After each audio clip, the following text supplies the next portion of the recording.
Boker Tov, I'm Avi, and this is your daily Tanya for the 4th of Elul, August the 31st. We pick up in Igras HaKodesh, Epistle 11. Here's the overview. Being conscious of one's faith in the Creator, who is only good and runs creation continuously, will bring one into a spiritual state of equilibrium, experiencing all occurrences as only goodness and transforming apparent negative to positive. It also results in transcendence from material pursuit and constant joy in life. Here's the beginning of Epistle 11. To enlighten you with understanding, that not by this path will the light of Hashem dwell within one, by desiring the life of flesh and children and sustenance. The Alter Rebbe is negating a desire that emanates from a craving for pleasure rather than a desire for that which results from purposeful needs. For on this our sages of blessed memory said, nullify your will out of difference to his will. This means not only that one should set aside his own will because it does not coincide with Hashem's will, but that from the onset, one's will should be nullified, that he has no desire whatsoever for any worldly matters that are incorporated within the three general categories of children, life, and sustenance. One should thus live in the spirit of the teaching of our sages of blessed memory, that against your will you will live. One should view this corporal aspect of his life as being contrary to his will, and surely so with regard to the corporal aspects of children and sustenance. The clarification of this matter, how one can achieve a state of not desiring the physicality of even those things most crucial to his existence, is as follows. This can be achieved only when there is an absolute belief in the Yotzer Bereshis. This means that the creator of Yesh, that which exists out of the state of Ayin, nothingness, which is called Reshish Chachma. Loosely, the phrase Yesh Mi'ayin means something from nothing. The creation ex nihilo, here, however, the meaning of Ayin is not non-being or non-existent, for we cannot say that the source of the creation is non-being when everything is from you. All the creation comes from godliness, the only entity that has true existence. Rather, ayin here means incomprehensible, for that which is created being understands he terms existing, while that which totally transcends his understanding he denotes as non-existing, inasmuch as it does not exist within the world of his understanding.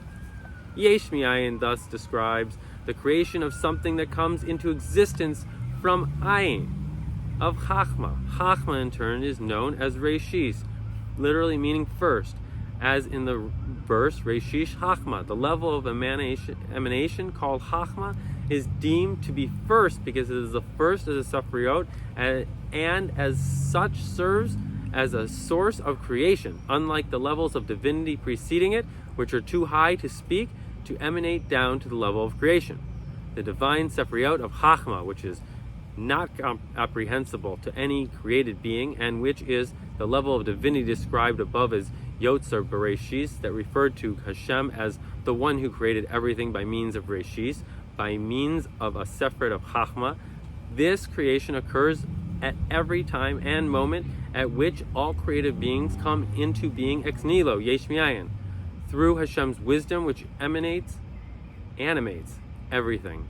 Hashem not only vitalizes all being, but also creates them. And since creation takes place ex nihilo, it must occur constantly. Now, when a man will contemplate in the depths of understanding and will moreover picture in his mind how he comes into being ex nihilo at every second, every single moment, so that he is affected at every moment of his existence by Hashem's wisdom, how can he entertain the thought that he is suffering, or that he has afflictions related to children, life, health, and sustenance, or whatever worldly sufferings? For the ayin, which is Hashem's Chachma, is the source of life, goodness, and delight. It is the Eden that transcends the world to come. The world to come, the Garden of Eden, is the most sublime, for it is the bliss experienced by the soul in apprehending godliness. This level, lofty as it may be, is however but a garden, a stage once removed from the spiritual delights which flow to it from the source which is called Eden.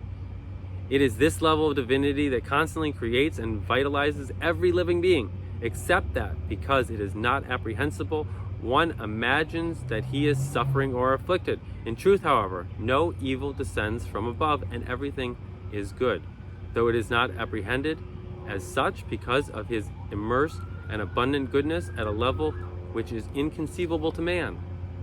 The life force of all things, even those that we perceive as evil, as found within its true source, is truly good. In fact, it is such a lofty manner of good that it remains faithful to its source, and as such is not apprehensible to man as good. In this, it differs from the other form of good that is able to descend to a low level that even mortals can perceive as goodness.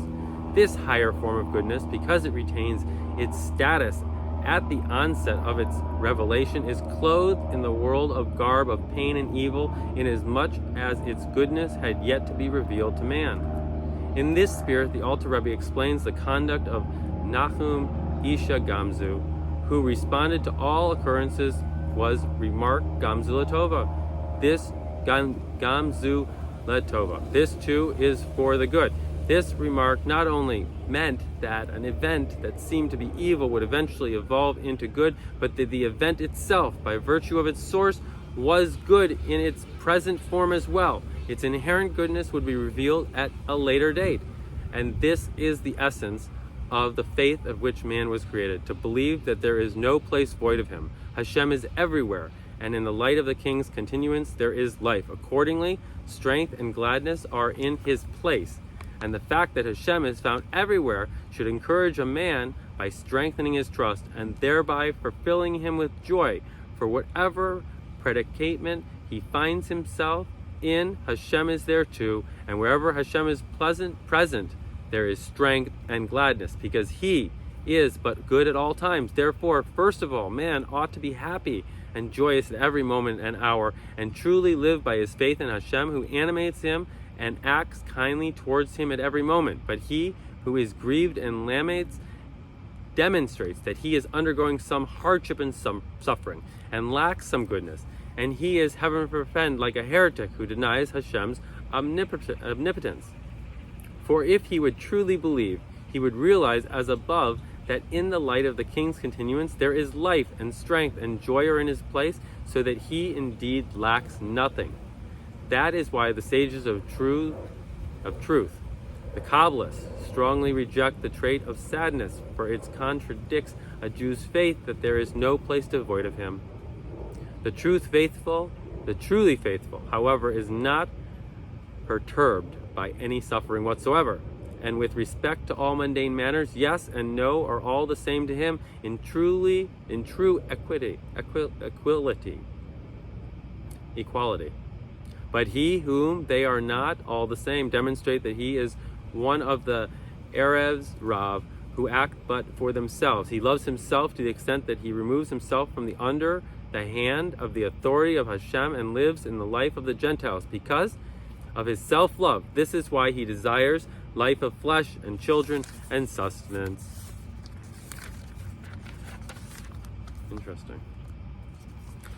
For that is his good. Indeed, it would have been better for him had he not been created. For the main purpose of man's creation in this world is to test him by these trials and physical tribulations, to ascertain what is in his heart, whether his heart will turn toward other gods, namely the passion of the body which evolved from the Sitra Achra, and desires these, since the Klipot and Sitra Achara, the forces of evil and unholiness, are termed other gods, and passions that they are generated are likewise termed other gods. Or whether his desire and wish is to live the true life which involves from the living God. One must believe that he really lives it, the true life, and that all his needs and everything related to himself truly evolve in their details, not from the Sitra Achra, but from Hashem are all the steps of man made firm. And while there is yet no word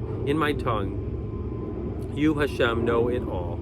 Thus Hashem is aware of all man's thoughts, words, and deeds, even before man thinks, speaks, or does them. Accordingly, everything is absolutely good, except that it is not apprehendable as such by man. When one believes this truly, everything becomes good, even on a revealed level. But for by such a faith in which one believes that what manifests seems to be evil, in fact receives its entire vitality from the supreme good, from Hashem's Chachma, which is not apprehensible, which is in the Eden that is transcend the world to come. By this faith, the imagined evil is truly absorbed and sublimated